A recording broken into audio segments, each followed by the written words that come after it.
හරි මේ කුරුඳු තලන්න ලේසිම විදියක් තමයි මේ පෙන්වන්නේ.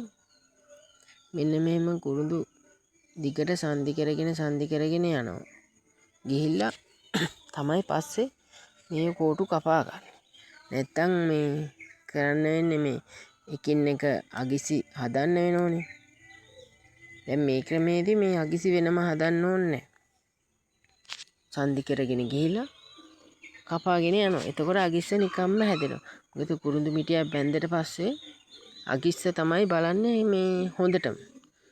දෙපැත්තෙන් මේ කුරුඳු මිටිය පේන්නේ. මැද හරිය ඒව පේන්නේ නැහැ. දෙපැත්තෙන් තමයි කුරුඳු මිටිය පේන්න ගන්න. ඉතින් මේක මේ කොහොමත් අඟල් 21කට කුරුඳු සංදි කරද්දී මේ අගිස්ස හදන්නේ. දැන් මෙහෙම දිගට සංදි කර යවද්දී මේ අගිස හදන්න ඕනේ. මෙන්න මෙහෙම සංදි කරන්නේ. අපි වෙන් කරගෙන කොපුව ඇතුළට කුරුඳු කොපුව ඇතුළට මෙන්න මෙහෙම පතුරු කෑලි තියෙන. එකින් එක මෙහෙම තියා ඒක පුරව ගන්න.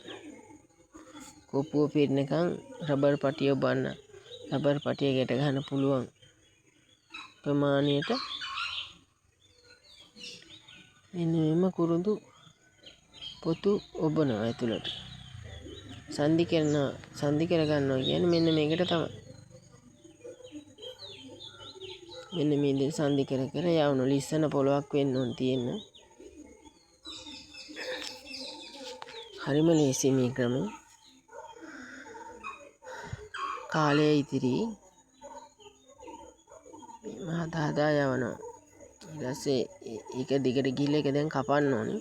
ඒක කපනකම් ඊට පස්සේ අනිත් එක දිගට යවනවා. තව එකක්. මෙන්න මෙහෙම අගිස්සට මේ කුරුඳු සංදික අගිස්සට මෙන්න මෙහෙම චුට්ටක් වැඩිපුර තියන්න. හොඳද? අගිස්ස කපන්න ඕනේනේ. ඒ නිසා වැඩිපුර චුට්ටක් තියෙන සෙන්ටිමීටර් 2ක් විතර එළියට පනින්න කුරුඳු පොතු තියනවා. මොකද ඒ ටික මේ එතකොට කැපුවාම ගාන්ට එනවා. අන්න ඒ විදිහට සෙන්ටිමීටර් 2ක් විතර පන්න ගාන්ට තියන්න.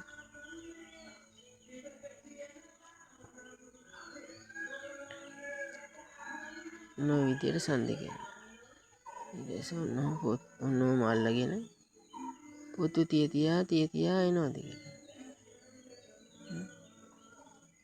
අන්නේ විතර පොත්තකට පොත්තක් හිර වෙනවා.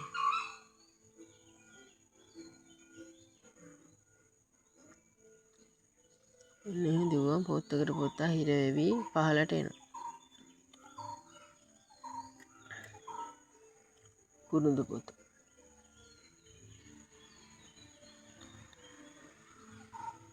හරිම ලේසි සංදි කරන්න මේ තමන්ගේ කුරුඳු ඉඩමක් තියෙනවා නම් තමන් පුරුදු වෙන්න. අපිට කාටවත් සල්ලි භාගයක් දෙන්න. තමන් අවුරුදු ගාණක් හදලා මහන්සි වෙලා කාටවත් දෙන්න යන්න එපා සල්ලි. තමන්ම හිමීට කුරුඳු තැල්න කාලට කුරුඳු මාසයක් එකමාරක් දෙකක් තැල්නෝම තමයි. ඉතින් මේ මාස දෙක තුනේ තමන්ම මහන්සි වෙලා හිමීට තමන්ගේ කුරුඳු තමන්ම තලා ගන්න. කරයක් දෙකක් තිබ්බත් තමන්ට තනියෙන් තලා ගන්න පුළුවන් ගෙදර අයත් එක්ක එකතු වෙලා. මේ කුරුඳුලිය මේ ඇද වුණාට ඒ පොත්ත ඇද වුණාට මැද සිදුරු තිබ්බට වක වුණාට ඒව කිසිම අවුලක් නැහැ. මේවා මිටි බඳිද්දි ලණු වල අදිනකොට කෙලින් වෙලා එනවා ගානට. වටේට හොඳ ඒවා දානවා ඉතින්. වටේට හොඳ ඒවානේ කොහොමද දාන්නේ? ඇද කෝටු අරෝ මේවා මේ මැදට දානවා. මැදට දාලා වටේට හොඳ කෝටු ටිකන්නේ කොහොමද දාන්නේ? එතකොට අපි මේ කොහොම හැදුවත් එකයි. දැන් ඔන්න අපි මේ ලීය කපන්න යන්නේ. බලන්න කොහොමද කපන්නේ කියලා. පුරුදු වෙන ඔයාලට හරි ලේසියි මේ විදිය. හරි ඉතින් සල්ලි වලට තලන අයට ඉතින් වගේ නෙමෙයි පුරුදු වෙන අයට මේ ක්‍රමය හරි ලේසියි. මෙන්න මේ අඟල් 21 කෝට්ට මේකේ අගිස්ස ඉස්සෙල්ලා චුට්ටක් කපා ගන්නවා. මෙහෙම කපාගෙන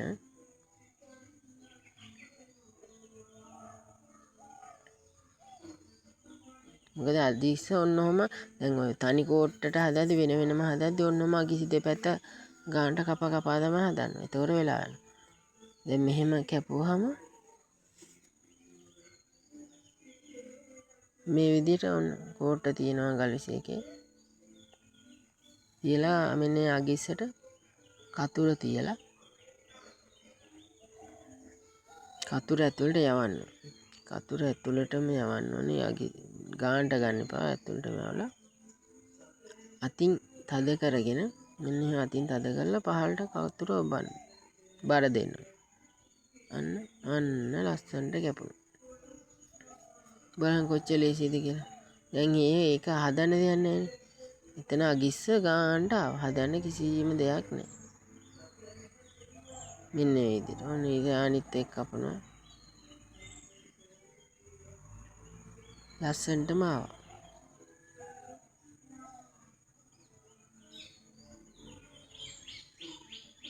මෙන්න මේ විදිහට. දැන් අනිත් එක කපා ගන්න. කතුර තියලා ඊට පස්සේ අර කෝට්ටේ ගානට එනකම් කතුර තියලා අන්න එහෙම අතින් තද දැක්කනේ. හරිම පහසුයි. මේ පුරුදු වෙන ඇයට කුරුඳු කපන්නේ ලීසෙම ක්‍රමයක් නේ. කුරුඳු සන්ධි කරලා මෙන්න එහෙම තමයි ඊට පස්සේ ගැට ගහන්නේ. ඊට පස්සේ ඔන්න අනිත් එක කපන පෙන්නන. හරිම ලේසි ක්‍රමයක්. දැක්කනේ.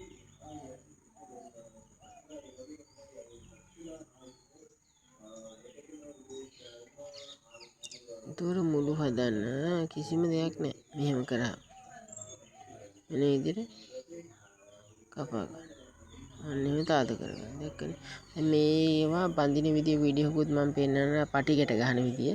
ඉස්සර නම් තමයි මේ ඔන්න ඔහොම තියනවා මැස්සේ වේලෙන්න. ලණුඩ වේලෙන්න තියලා තමයි පස්සේ අරගෙන බඩ අඹරනවා කියලා කියන්නේ. දැන් එහෙම කරන්නේ. දැන් අද කාලේ කරන්නේ චූටි රබර් පටි තියෙනවා. ඒවකින් කැට ගහනවා. කැට ගහලා දවස් දෙකකින් විතර ලිව්වාම බඩ හඹරන්න දෙයක් නැහැ. ලස්සනට කුරුඳු පොත්ත කුරුඳු සන්ධි කරපුවා ලස්සනට රෝල් වෙලා ඇවිල්ලා තියෙනවා. එක සැරේම නැත්තම් ලණු වලින් අරගෙන ආයේ බඩ අඹරලා ආයේ උඩින් තියලා ඒව කාලේ නාස්ති වෙන වැඩ. මේ රබර් පටි වලින් කැට ගහන එක මම ඊළඟ වීඩියෝ එකෙන් ගේන්නම්. මේ හරිම ලේසි. ඉස්සර කාලේ තමයි එහෙම බඩ අඹරලා ඒව කරේ. ඒකට කාලයක් යනවා. දැන් මේකෙන් මේ කරන ක්‍රම වලින් වැඩි පුරුදු ප්‍රමාණයක් සන්ධි කරගන්න පුළුවන්. මේක ඒක කපන්නේ. ඒක ඊට පස්සේ ආපහු පුරව එහාට යවනවා. ඔන්න දැන් කපලා ඉවරයි. බලන්න මේ හතරක් කපා ගත්තා. මේවා මෙහෙම අරන් තියලා පස්සේ ආපහු ඒක සැරේට වෙලාගෙන රබර් පටි වෙලාගෙන යනවා. දැන් අරක මේ ওই දිගට ගන්න එකෙන් මේ අගිස්ස හදන්න ලේසියි. අගිස්ස හදන්න දෙයක් නැහැ ඇත්තම කිව්වොත්. නිකම්ම. දැක්කනේ ඉතින් කපාගෙන ගියපු හින්දා ගානට මේ වුණා. අපි ඊළඟ වීඩියෝ එකෙන් පෙන්නන්නම් මේවා ගැට ගන්න විදිය. ගැට ගහලා ඒ වෙලෙම බඩ අඹරලා ඒ වෙලෙම මේ ලණු උඩට දානවා වේලෙන්. සතියක් විතර වේලෙන හොඳටම ඇති මේ කුරුඳු.